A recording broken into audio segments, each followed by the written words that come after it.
Or the Falcons worked on Jeffries when he came from Massey. Now he went the other way around. Milton Mack is in the game for the Lions now. It's cornerback on 3rd and 9. Pass up the middle, caught by Carter. And Chris is down, and he is short of the first down by 2 yards, maybe a yard and a half. Willie Clay on the tackle, and so it'll be a punting situation once again for the Vikings. Yeah, but a good job by the Lion defense. I mean, all day long, they've been put in a terrible position. I mean, the Minnesota Vikings have been controlling the football. They've had the football in good position, and they've only got 10 points. Really, the Detroit Lions done a pretty good job of keeping them in check. I mean, you wouldn't know it by the numbers in the time of possession, but if you look at those numbers, they should have more points.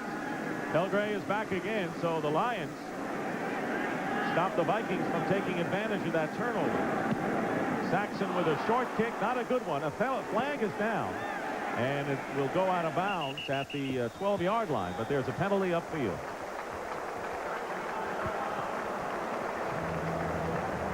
Elgray arguing with the side judge about the spot of where that ball went out of bounds. Busy afternoon for Larry Nemmers, our referee.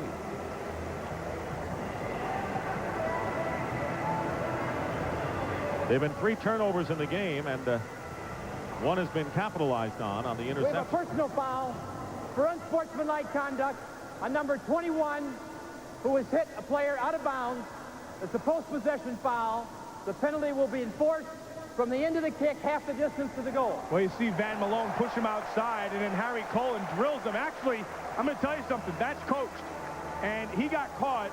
But the rule of thumb on a punt team and the punt return team is if you have a guy near the sideline, you always take him into the sidelines, always. And if you can knock him down, heck, that guy's out of the play. Well, a different game this week for Scott Mitchell so far, with only 2 for 6 and 1 interception, minus 4 yards offense. And you can credit the Minnesota defensive force for a lot of that.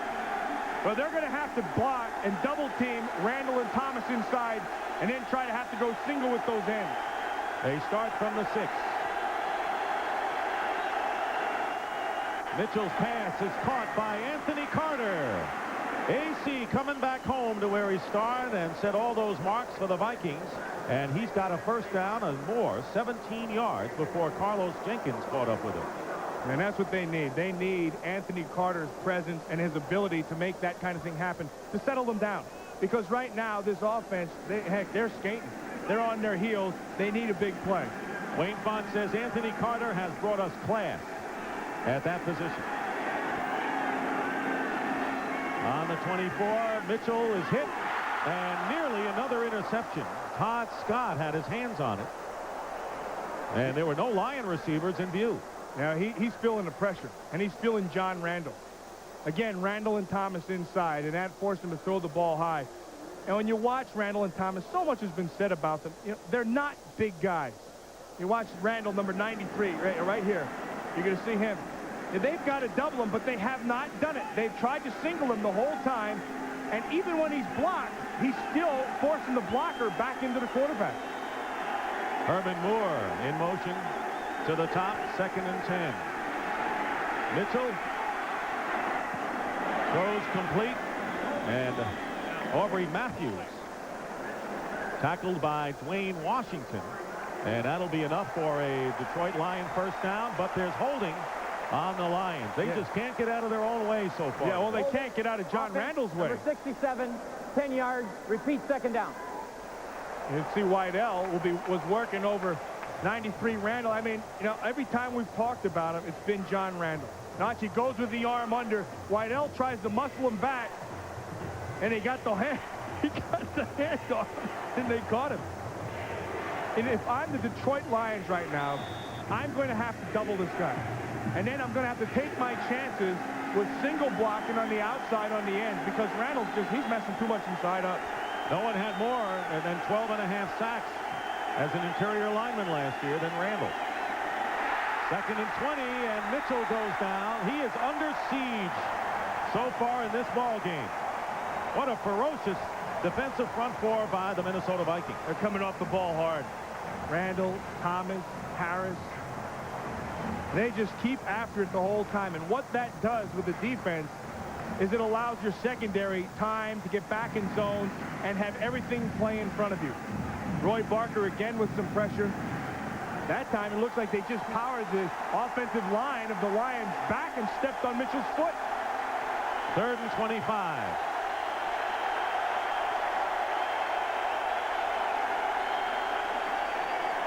Draw play to Sanders. Not much else they could do.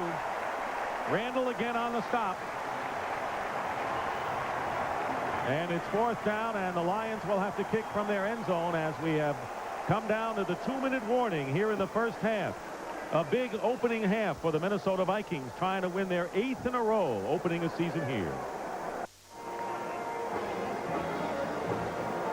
James Harris got credit for that last sack, the 3rd of the game for the Minnesota Vikings. This guy is a piece of work. John Randle.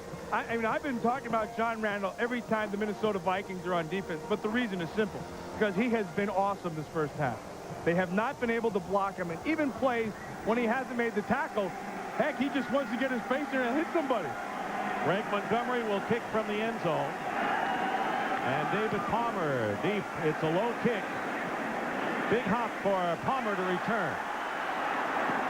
And he gets into Lion territory and bottled up at the 45-yard line.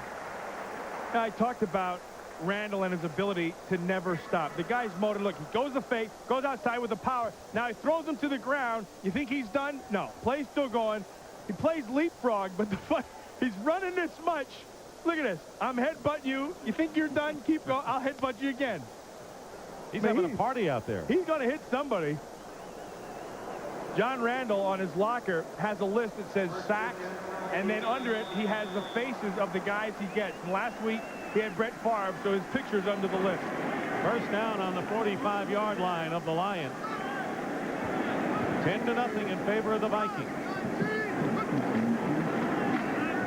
Here's Smith. And a good game going right up the middle of the Detroit Lion defense, and a gain of 7 yards. Coming up on the Dockers halftime, James and Terry will have the scores and highlights, especially of that big game at Arrowhead Stadium between the Chiefs and the 49ers. And then Terry, Howie, and Jimmy will take a look at the NFL's great one, Jerry Rice. That's all coming up next on the Dockers halftime. Penalty markers fly. And Pat Swilling jumped the gun. That's going to be another 1st down for Minnesota, courtesy of Pat Swilling. Now, I got to tell you that Swilling, as a pass rusher, was a pure and is a pure speed pass rusher.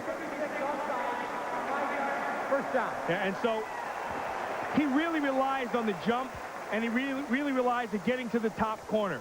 Now, he's going against a rookie today in Todd Stussy, who's going to be a pretty good player. In fact, I think Stussy, right now, you know, the way he's playing, he's got technique down, and I think he's winning the battle against Swilling. I mean, it's not even close. He didn't want to play him at left tackle originally, but he had no choice to Dennis Green. 1st and 10 on the 32-yard line. Chris Carter in motion. And Moon's pass is tipped at the line. That's the 2nd time that's happened today. And the clock stops, 1:17 remaining in the half. The Vikings have 2 timeouts remaining. The Lions only 1. Now, Detroit, they've got to get something going. They've not been able to generate a pass rush. They have been covering well, but what happens if you have to get something, you start to press defensively. And then what you want to try to do, you want to try to start throwing blitzes.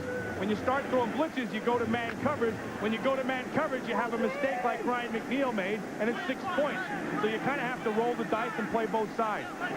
Robert Massey is still in there as the other cornerback with McNeil. 2nd down and 10. Jump pass caught by Carter. Fine catch by Chris. He gets inside the 30-yard line, still well short of 1st down territory. And again, Harry Colin making the stop. And they go with the blitz, so they go with man coverage. And what they do is they jump him quick. So if he makes the catch and it was inside, everybody can rally to the football. Kind of surgical half for Moon operating that offense. 3rd and 6. Nowhere to go, and he is dropped by Broderick Thomas. And that's the 1st sack of the game for the Detroit Lions. He was looking for Chris Carter, and I'll tell you, the defense's best friend when you're in pass coverage is to just drill the wide receiver. You know, and he's getting away with one right here. Look, right inside, Harry Colin, he just knocks him down, and that's past the 5 yards, and he got away with one. And the Vikings will call their second timeout. Broderick Thomas gets the sack, but really he should turn around and kiss his secondary because it's the coverage check. There's nowhere to go with the ball. You can see he was looking for Carter. Colin drills him, and then Thomas comes up and makes the sack. And that's going to also knock him out of field goal range right now. So the Lions are trying to maintain the status quo. 10-0 deficit right now. Yeah, you see Buffalo got kicked in the rear end last week, and they're really coming on strong now in Tampa Bay and Indianapolis. And Miami leading Green Bay 17-0.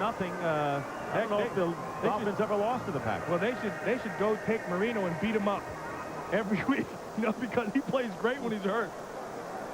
Coming off a great opener against 473 yards. He was awesome last week. I was really happy to watch Dan Marino throw like that.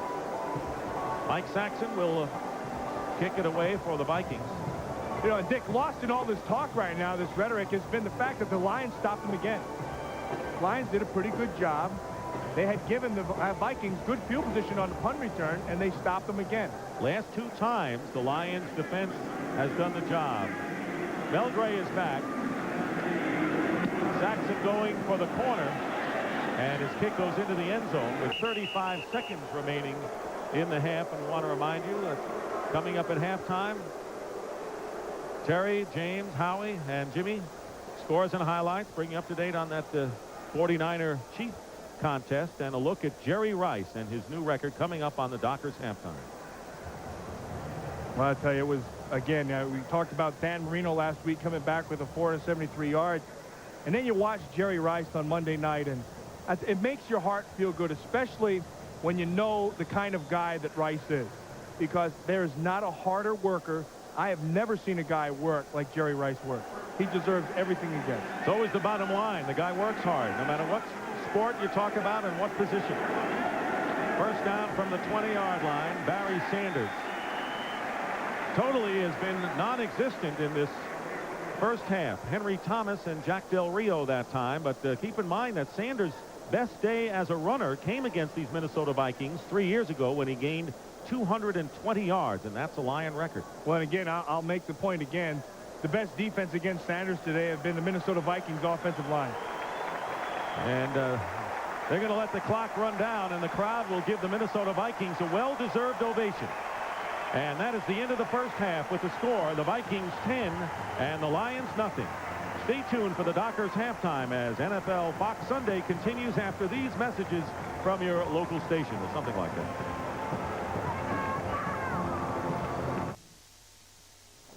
This is the Dockers halftime. Don't just get dressed, get Dockers. Oh, welcome to the Dockers halftime. For those of you watching the Lions and Vikings, Warren Moon finally has a touchdown toss, that coming in the second game of the season as the Vikings are blanking the Lions 10-0 there. Kansas City, San Francisco, we expected a nip-and-tuck game there. 49ers on top by 5. And Terry, I tell you, you talked about it during a pregame show, the significance of Neil Smith shifting with Derek Thomas. Yeah, what's happened is they took the speedy rusher Derek Thomas, who's normally the right side outline linebacker. They flopped him to the left side, put him on Harry Boatswain, the young tackle, starting only his 7th game. That is Young's blind side. So far, 2 sacks, one of those for safety, and 5 tackles. And accounts for, again, the low-scoring game right now, 14-9, San Francisco on top. Atlanta's Andre Rison guaranteed a victory. He's trying to live up to that. He has 7 catches in the first half, leading there 14-7. Buffalo giving New England all kinds of trouble, up by 2 touchdowns. Indianapolis only 3 points on the scoreboard right now, trailing the Bucks 10-3. Miami is, I guess, boy, Green Bay just can't do a thing right now. Has never beaten Miami, trailing right now 17-0. And Pittsburgh and Cleveland, always the war there. A good game with a few seconds remaining in the first half, 14-10, the Steelers. Back with more in a moment.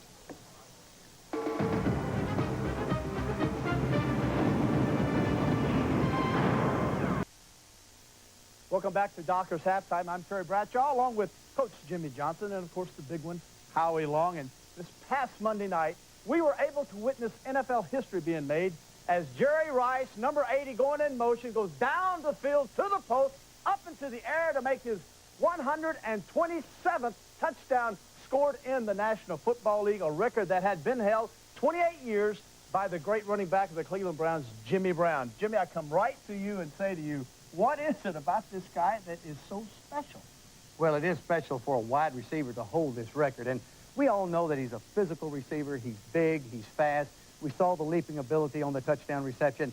On top of that, talking to the 49er coaches, they say he is the hardest working player on their team as far as his conditioning and as far as working on routes and working on his different moves. We'll see an example of the moves right here in the Monday night game. He's got man-to-man coverage here by Albert Lewis. He runs a fake outside. He really freezes Albert Lewis. And because the ball is underthrown, it ends up being an incompletion. But we'll see in the replay right here where he's going to run the route and he's going to fake outside, really freezing Albert Lewis, going back to the inside. Now, to Albert Lewis's defense, he's expecting help from the free safety. As he runs the route right here, you can see the speed coming off the line of scrimmage. He goes to the outside, and now he opens up toward the middle of the field. You can see how wide open he is, and had the ball been thrown to the middle of the field, we would have had 128 touchdowns by the great Jerry Rice. I really believe, because of his abilities, I think he dictates what you play on him defensively. If you're going to be in man-to-man coverage, the cornerback's got to get help from the safety. If you're going to be in zone coverage, you've got to double cover him. And I think it opens up the entire offense. You know, the amazing thing is, you know he's the focal point of the 49er offense, and yet he still catches passes. Primarily, he catches touchdown passes. Howie, how about this system? You've got to think Jerry Rice says, thank you, Bill Walsh, for putting me in this system. It is a great system. When Bill Walsh designed the system, he definitely had Jerry Rice in mind. It features the wide receiver. And let's not forget, in 10 years, this guy has never missed a football game. And a number of those 127 touchdown catches were off of short passes that he had to break tackles and make long runs. Now, I think his supporting cast has also helped him. He had the great Joe Montana, Steve Young. He has Ricky Waters now, John Taylor, Brent Jones. It's a great system, but a lot of players have been in great systems. He's taken full advantage of it. Yeah, well, congratulations to Jerry Rice, and I only regret one thing, that I did not throw you one of those touchdowns that you caught. That would have thrilled me.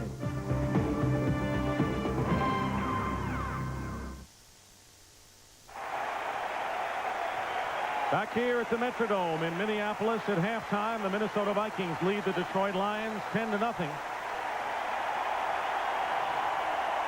And right now the cheers are for Bud Grant, being honored today, inducted into the Hall of Fame in Canton, Ohio. 11 Central Division titles and 4 Super Bowl appearances. And a hero here in the Twin Cities.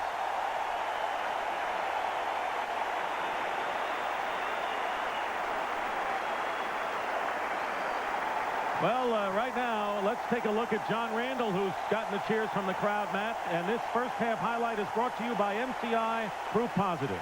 You know, the funny thing about some players is it's not only what they do, but what they don't do. See, now, he doesn't make the tackle, but he's still a pain in the rear to the Detroit Lions.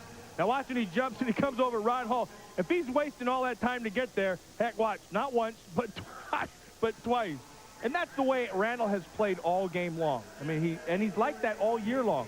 He's a non-stop guy, keeps on going, his motor's always running, and that is what really has taken away from the Detroit Lions. And that great defense by the Vikings has paid off. Look at only 4 rushing yards for the Lions. Barry Sanders has totally been bottled up, and only 8.5 minutes of time of possession in a game that is totally dominated statistically by the Vikings. Yeah, and now here's the big deal. See, now they took Sanders out of the way. He's only got 4 yards rushing, but they're only down 10 points.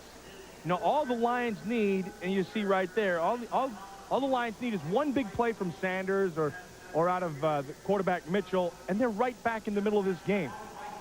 Most of his yardage off to the right side, but Barry Sanders has to be thinking that I don't remember when I've had such a quiet first half. And as we mentioned earlier, the Vikings have done that to Sanders recently. In the last couple of games that he's played, he hasn't done much against Minnesota.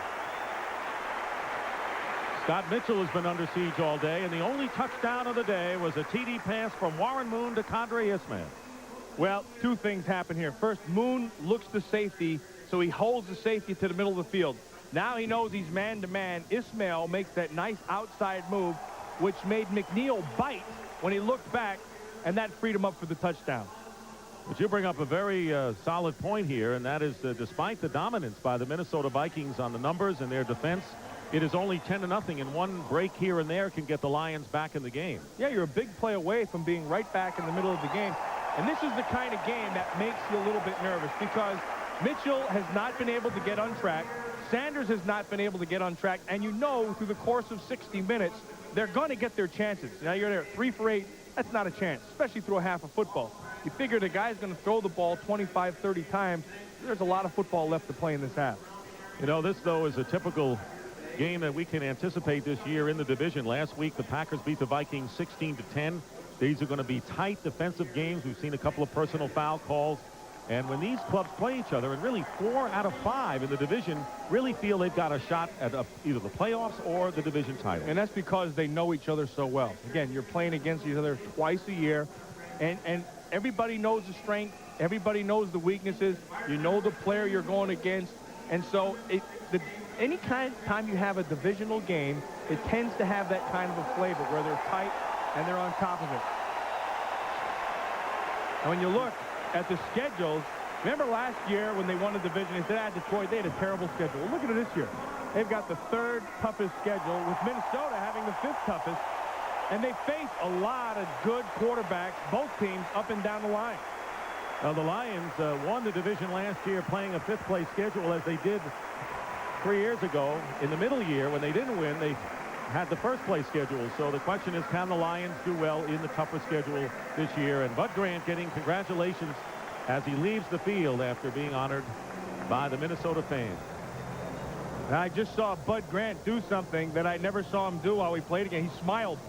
You see that? He's a happy guy, and he should be. See all the playoff appearances. And, you know, Bud Grant as a player, and when you're in the league playing him, everybody always said good things about Bud. The way he conducted camp, the way he conducted practices, and they always won. And the Hall of Famer. Remember those games the Vikings played at Metropolitan Stadium before they moved into the Dome? It would be freezing. He wouldn't allow heaters on the sidelines, and the Vikings were mentally tough, physically tough teams. And even though they didn't win a Super Bowl, and you got to talk about, you know, Marv Levy in the same way. He's been to 4 Super Bowls 4 times, didn't win, yet they were conference champions and repeated 3 times. And you always had to account for them, just like the Buffalo Bills now. And it was fun to play in the old Met because both teams were on the same sideline, and some of the greatest fights that were never seen were right there on that sideline.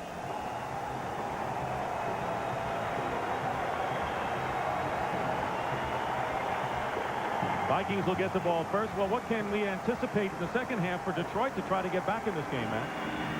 I think right now the biggest thing that they've got to do is settle down, short passing game. Don't try to get back into it too quick. Establish some rhythm and get the ball into the hands of Barry Sanders. You know, he only gave it to him 6 times in the first half. He's got to get his hands on the ball more. And the news isn't good for the Lions offense. Anthony Carter has a bruised shoulder, and he may not be back. So one of the 3 receivers for Scott Mitchell to go to is hurt right now. So we may see a little more of Aubrey Matthews, who did play in the first half. And I also see that Amp Lee is down there with some ice on his knee and his shoulder pads off, so we won't see him the rest of the half. Vikings will kick off. So Scott Mitchell and the Lions will get the ball first. There's Amp Lee, who has got that ice on the left knee. Well, we'll have a chance to see Mel Gray return another kick. Juan Revés will kick off. There's Mel, who has averaged nearly 29 yards a return.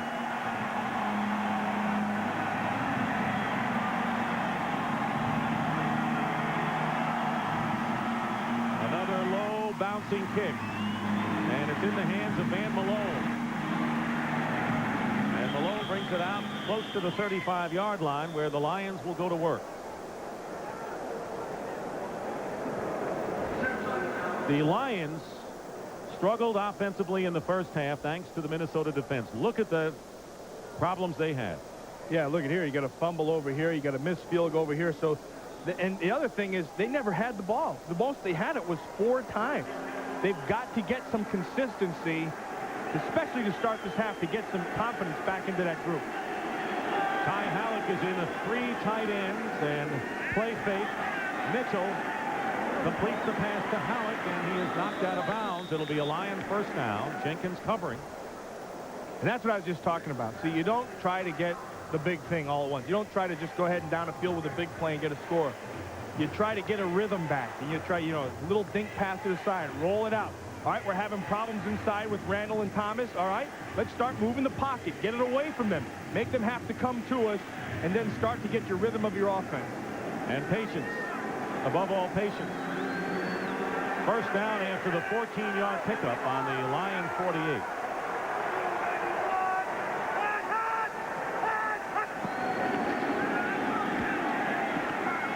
Tipped off the hands of Barry Sanders, incomplete. And, you know, he sits back that time, and there's more pressure. You're getting it from the inside.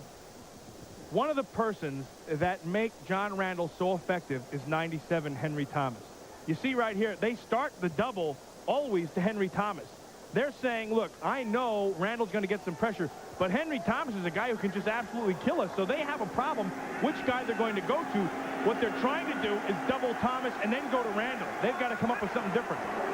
2nd and 10, Barry Sanders runs right into the tackle of Anthony Parker. And that will bring up a 3rd and about 6. Anthony Parker making his 3rd start at cornerback, and Dwayne Washington, the rookie, on the other side. So the Vikings don't have a lot of experience at the corners themselves. No, but they got a lot of speed in the secondary, and they'll get to the football. We showed that before. It's what they do well, and that's exactly what Parker did in the last play. 3rd and 6, the Vikings in their nickel.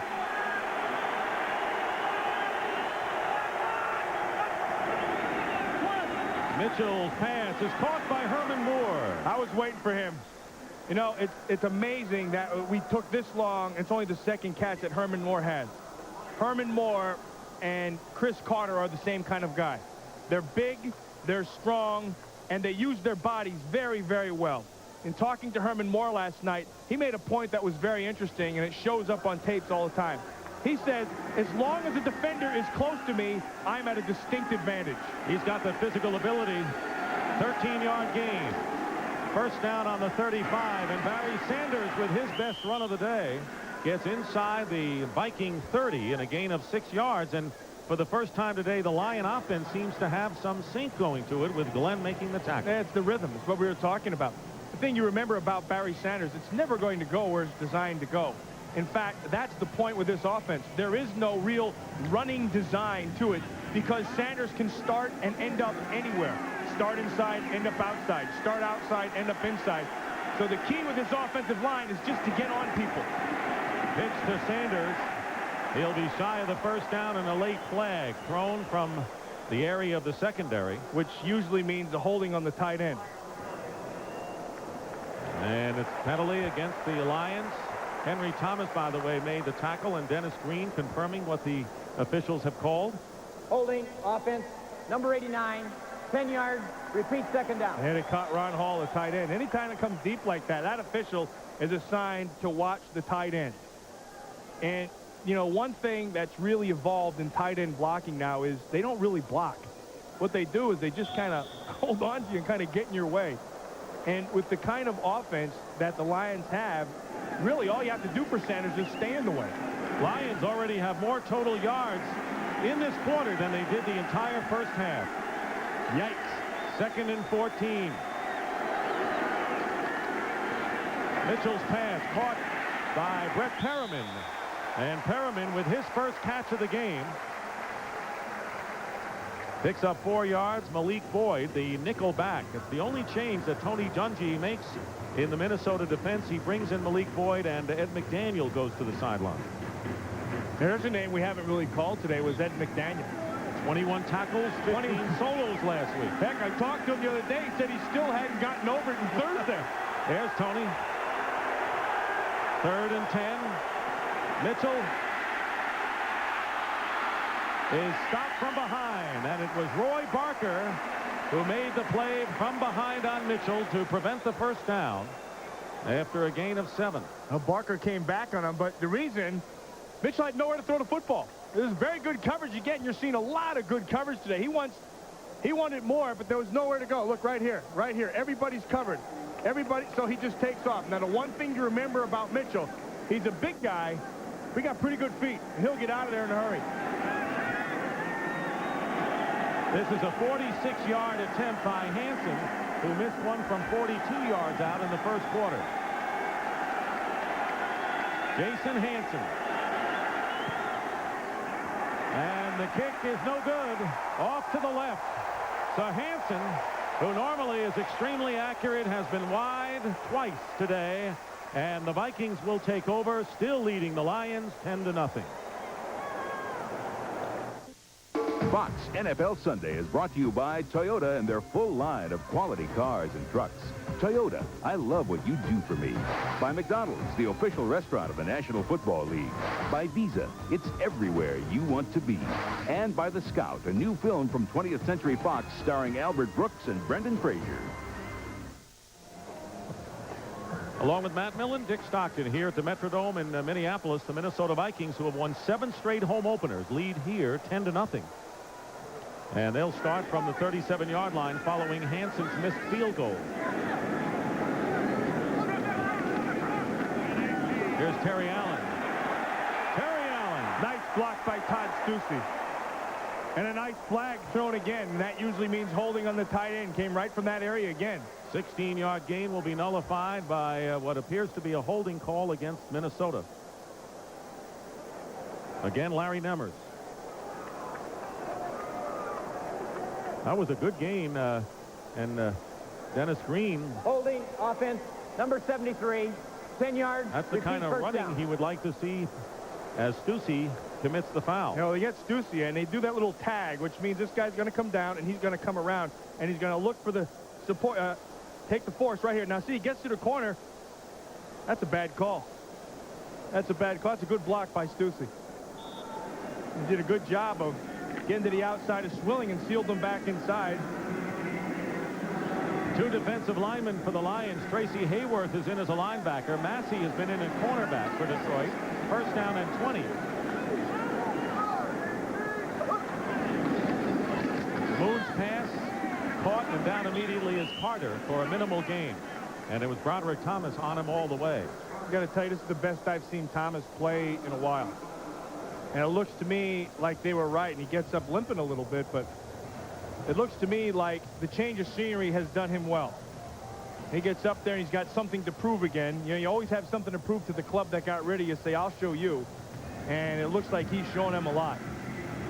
You got Thomas on one side, Swilling, who hasn't been involved in many plays on the other. He's got to pick it up. Pat Swilling's got to pick it up for this defense to play better. 2nd and 17.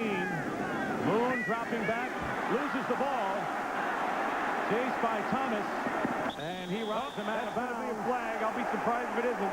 They haven't thrown it yet. Yeah, that was a questionable call right there. Thomas yelling something at Warren Moon, and Moon clearly was going for the sideline. Yeah, that's you know, it's all kinds, and you see Porcher hit his hand in the back. Now Warren has the presence to pick it up and get outside. Now you can see he's going to do the old exit stage right. Oh, there's why. You see that? That should have been a flag, incidentally. But the reason why, watch the face mask. Nice straight arm, especially out of a quarterback. Thomas got lucky. 3rd and 15. Pass caught by Robert Smith. Gets by one defender, but he can't escape the clutches of Robert Massey.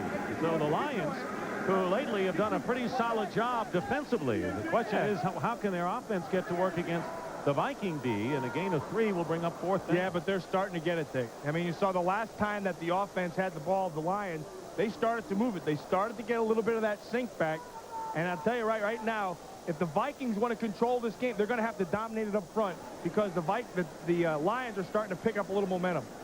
Saxon getting ready for his 4th punt of the game, and Mel Gray is back for the Lions. Great kick. That's a great one. Inside the 10, Gray. Well, the Vikings have done a pretty good job for the most part on Mel Gray. He hasn't broken one. Mike Norris right in the middle of that whole thing. Ed McDaniel got down there first. 8:44 remaining in the 3rd quarter. We've seen some great pictures and audio from our Fox crew here at the Metrodome in Minneapolis. The Detroit Lions trying to get some momentum going of their own here, and Lamar Leachman, the defensive coach, talking to his linemen. Hey, he's drawing it up fast. He's talking faster. Yeah, you can't keep up with that. His mouth's going faster than his hand to let him do it. It's like a classroom. He's a teacher. First down on the 19. Mitchell stepping up. Oh, he got him. Herman Moore. And Moore. Oh! He dropped it. And it was nearly intercepted by Parker, who couldn't understand why the ball was in his hand. That was the play the Lions were looking for. They took their shot. They had him. Moore was wide open, and he just threw the ball back. You watch him. He's going up all the way. Now, he made him bite because Parker looks back to the ball. Again, the second time we've seen it. Watch this. He bobbles it, and the ball comes right into Parker's hands. And actually, at the end, that's a good job of Herman Moore getting the ball out of there. Watch this. He can't control it. Ball goes back. Now watch Herman Moore. There he goes back and plays defense. Moore will be shaking his head for a long time on that one. Mitchell under pressure and an incomplete pass. Perriman, and a flag is down inside the 20.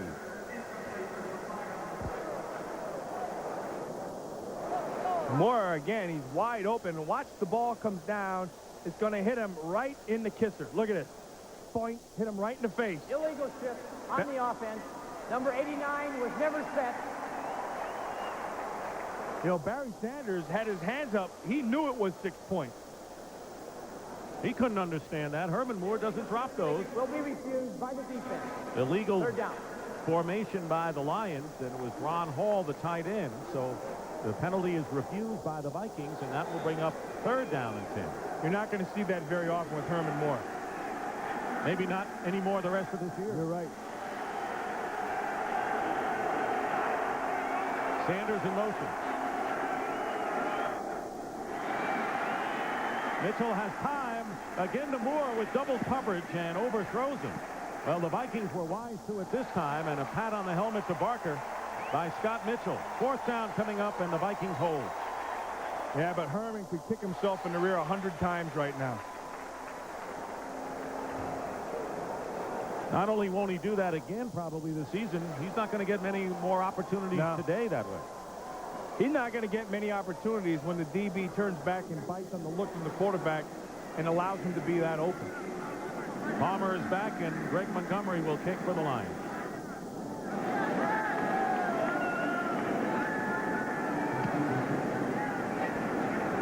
Palmer to return from his 39. And the Alabama do-it-all rookie is stopped short of midfield by Victor Jones. So the Vikings take over, leading 10-0.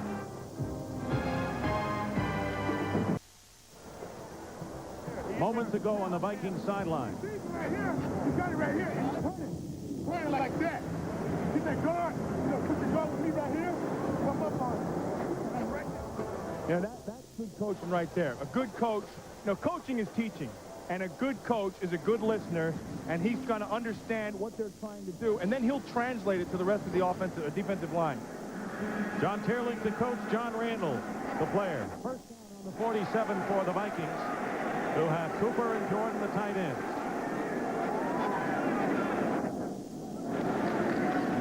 Terry Allen. Boy, it's been there. Fumbles. And it's recovered that time by Randall McDaniel. A nice job by the defense. I mean, that was as good a job as stripping the football that I've seen. Close to the first down after that. Now watch, he'll go right behind the left side, then find the crease, come back inside. Now watch, coming up from behind. See that? That's all taught. Those are drills each week that you go every single day and strip the football, but it really takes presence of mind to pull it off, and Johnson did it. Second down and 1 on the Lion 44. Again, it's Terry Allen. And Allen with a first down. And right now, let's James Brown in our Hollywood studio.